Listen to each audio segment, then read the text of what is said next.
Hello friends. आज कुछ prosecutors की डिमांड पे ये लेक्चर मैं बना रहा हूँ।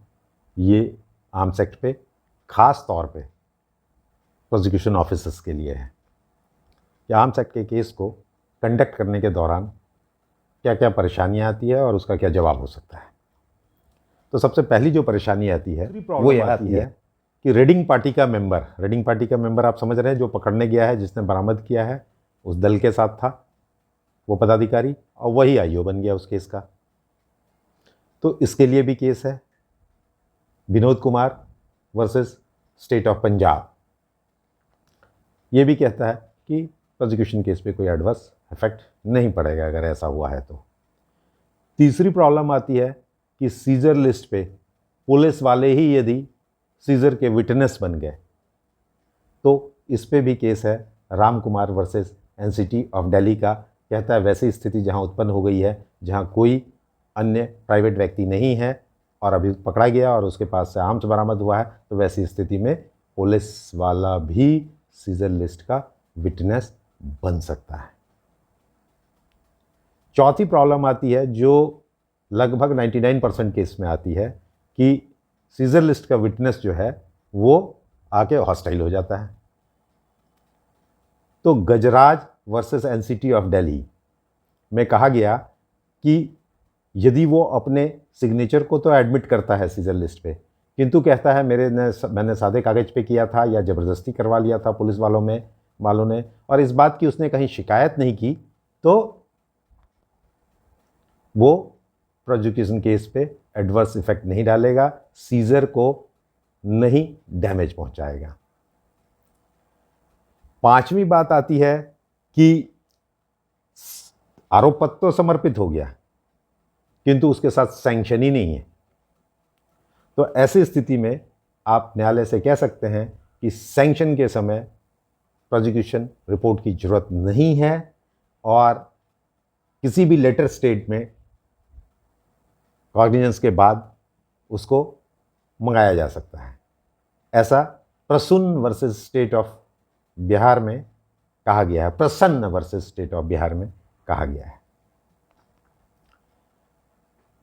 छठी प्रॉब्लम आती है कि आर्म्स एक्सपर्ट एग्जामिन ही नहीं हुए, आर्म्स एक्सपर्ट टर्न अप ही नहीं हुए, तब आप क्या करेंगे? तो उसके लिए भी एक रूलिंग है Jarnail Singh versus state of Punjab. इसमें कहा गया कि यदि जो जब्त करने वाले पदाधिकारी हैं, पुलिस पदाधिकारी हैं, और वो कहते हैं कि जब जब्त किया गया था वो कारगर था, लोडेड था, तो उनके बयान को भी माना गया है कि वो कारगर था, क्योंकि पुलिस वालों को भी आर्म्स की ट्रेनिंग होती है। सातवीं प्रॉब्लम जो आती है वो ये कि आईओ ने गलतियां कर रखी हैं, छोटी मोटी गलतियां। तो वैसे स्थिति में बहुत सारे रूलिंग्स हैं जिसमें कहा है इर्रेगुलर या इल्लीगल, इवन डिफेक्टिव अगर इन्वेस्टिगेशन है तो उसका एडवर्स इफेक्ट प्रोसिक्यूशन के केस पे नहीं पड़ेगा। जिसमें नोट करिए, पहला केस है NV Subba Rao versus state of Andhra Pradesh. दूसरा केस है Karan Singh versus state of Haryana. तीसरा केस है Narayan Singh versus state of Bihar. चौथा केस है Bhagwan Singh versus state of Bihar. पांचवा केस है कल्लू उर्फ Amit versus state of Bihar. और छठा केस है Yogendra versus state of Bihar. आपको बता दूं, ये कल्लू वर्सेस इलियास अमित और योगेंद्र एक ही साथ डिसाइड किया गया था, एक ही जजमेंट में दोनों है। इसी प्रकार से नारायण सिंह और भगवान सिंह को भी एक ही जजमेंट में डिसाइड किया गया। तो एक खोलेंगे तो दोनों आपको मिल जाएगा। आठवीं प्रॉब्लम आती है आपके सामने कि आईओ एग्जामिन ही नहीं हुआ, आईओ आया ही नहीं। तो इस पे भी एक रूलिंग नोट कर लें, Vijay Singh versus state of Bihar. ये कहता है कि अगर आईओ नहीं एग्जामिन हुआ है तो it will not put adverse effect on the prosecution case. नौवीं प्रॉब्लम जो आती है आपको, वो आती है कि रिलेटेड और इंटरेस्टेड विटनेस है। तो वो रिलेटेड और इंटरेस्टेड विटनेस को Vijender Singh versus state of UP या Mahendra Singh versus state of UP में कहा गया है कि वो नेचुरल विटनेसेस हैं और उनके टेस्टिमोनी को डिस्कार्ड नहीं किया जा सकता है। और लास्टली मैं आपको बताना चाहूँगा एक केस कृष्णा मोची वर्सेस स्टेट ऑफ बिहार। ये कहिए ऑल इन वन है प्रोसिक्यूशन के लिए। Informant not examined, IO not examined, exhibits not produced before the court, और तब भी कन्विक्शन हुआ। सुप्रीम कोर्ट ने इस केस में बहुत प्रोसिक्यूशन के पक्ष में कहा। थोड़ा केस का फैक्ट अलग है, मगर आप इसको भी इस्तेमाल कर सकते हैं। इसके अलावा आज एक और टॉपिक पे बात करना चाहूँगा मैं। मेरे व्हाट्सएप पे कुछ प्रोसिक्यूटर्स ने एक 4-5 सवाल पूछे, उन सवाल को भी यहीं डिस्कस कर लेते हैं। तो पहला सवाल जो उन्होंने पूछा है वो ये पूछा कि आर्म्स और फायर आर्म्स में क्या डिफरेंस है। तो जैसा कि हम देखेंगे कि आर्म्स एक्ट के सेक्शन 2C में आर्म्स को डिफाइन किया गया है और 2E में फायर आर्म्स को डिफाइन किया गया है। तो 2C में जो डिफिनेशन दी गई है आर्म्स की, कहता है arms means any article designed और adopted। अब यहां एक चीज पहले मैं बता दूं, एनी आर्टिकल पे ध्यान देना है। एनी आर्टिकल डिजाइंड और adopted फॉर ऑफेंस और defence and it includes fire arms, यानी आर्म्स के अंदर ही फायर आर्म्स भी है, sharp aged and other deadly weapons, and it includes the machinery used for manufacturing of these arms। आगे कहा है but it shall not include any article, यहां ध्यान दीजिएगा मैं बार-बार आर्टिकल कह रहा हूं, any article designed or adapted for domestic or agriculture purpose। जैसे कि लाठी, हंसुआ, खुरपी, ये सब नहीं आएगा आर्म्स की श्रेणी में। अब चलते हैं हम फायर आर्म्स, जिसको 2E में डिफाइन किया गया है। कहता है इट मीन्स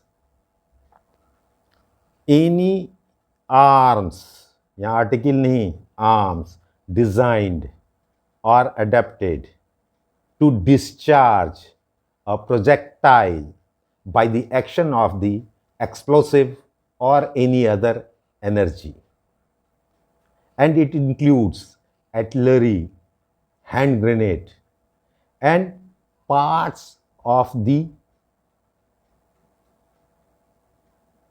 firearms।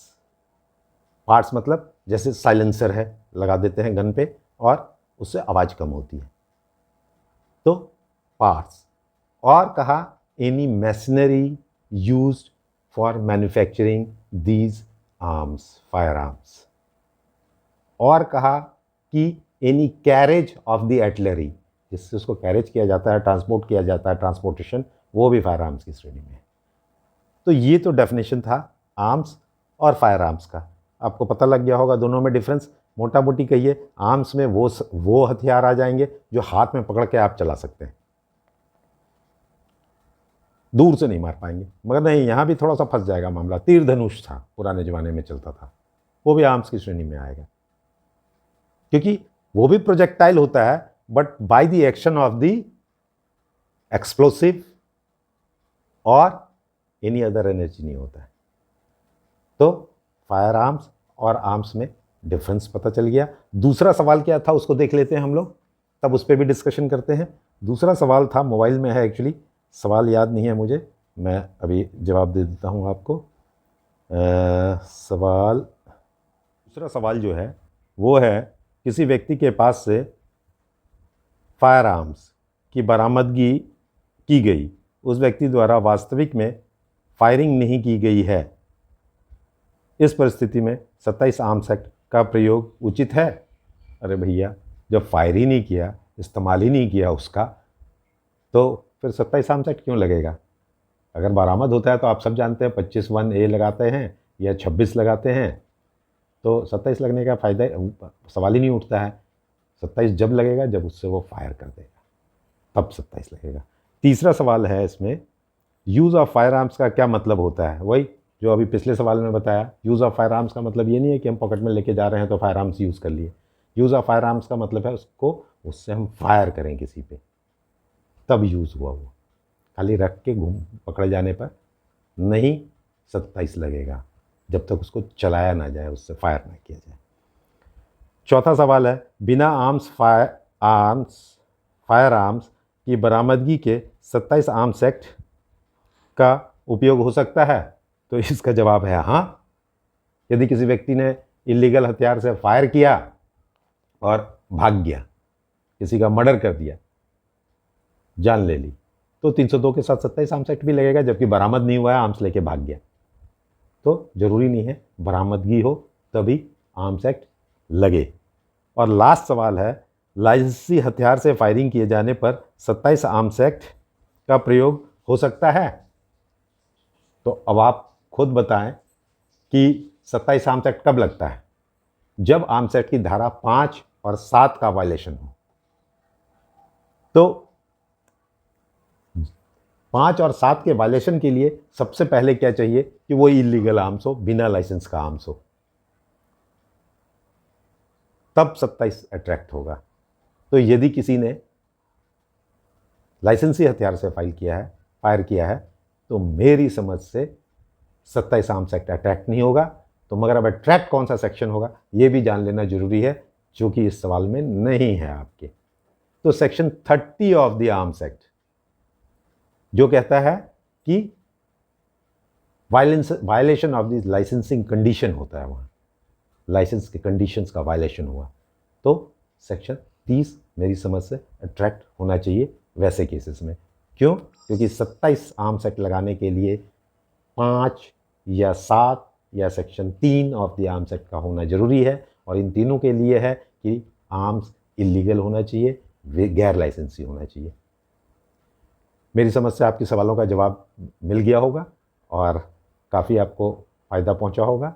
अब प्रोसिक्यूशन केस कंडक्ट करते समय इन जजमेंट्स का इस्तेमाल करिए, आपके हर सवाल का इसमें जवाब होगा। धन्यवाद। और इसी प्रकार से बोनाफाइड ज्ञान से जुड़े रहिए और इसी प्रकार की जानकारियाँ पाते रहिए। धन्यवाद।